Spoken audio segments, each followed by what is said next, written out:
Voici les murs du palais, une enceinte carrée de 500 mètres de côté, bien protégée. De l'extérieur, impossible de voir ce qui se cache derrière ces murs. Voici la porte d'entrée. Ce palais a été construit il y a 6 ans. Le prince Al-Walid, qui en est à son 4e mariage, vit ici avec sa fille de 21 ans et son fils de 23 ans. À chacun son bâtiment. Un pour le prince et 2 autres pour son fils et sa fille. Au total, 317 pièces. La visite commence par les jardins, dessinés par le prince lui-même. Il adore prendre ses repas en extérieur.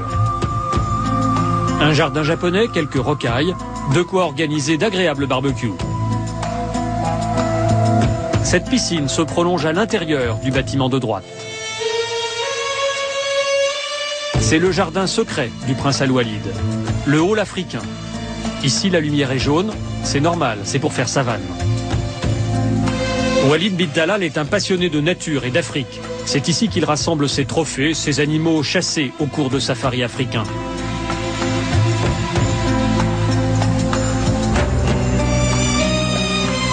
La visite continue par des couloirs souterrains. Tous les bâtiments sont reliés entre eux par un réseau en sous-sol. Il y fait plus frais. Et voici le complexe sportif privé du prince. Il s'y rend tous les soirs pour nager dans cette piscine.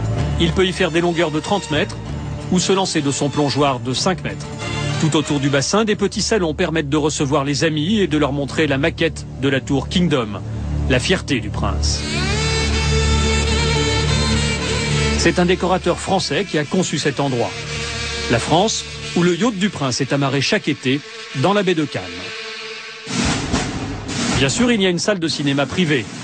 Le prince est un amateur de films américains et côté français, il adore Louis de Funès. Et quand il faut partir, le prince peut choisir. Il change de voiture tous les jours. Des 4x4 qu'il possède chaque fois en double exemplaire, un pour lui et un pour ses gardes du corps.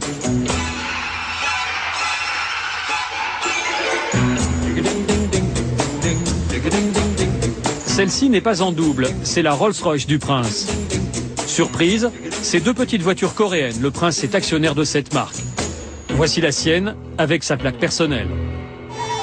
Dernière étape de la visite, l'entrée vers les salons de réception. Régulièrement, le prince invite ses hôtes de marque, des membres de la famille royale, mais aussi des chefs de tribu venus de toute l'Arabie Saoudite. Et ce qui se dit dans ces salons a de bonnes chances de remonter jusqu'aux oreilles du roi. Notre visite s'arrête là. Le prince ne nous a pas laissé filmer ses appartements privés.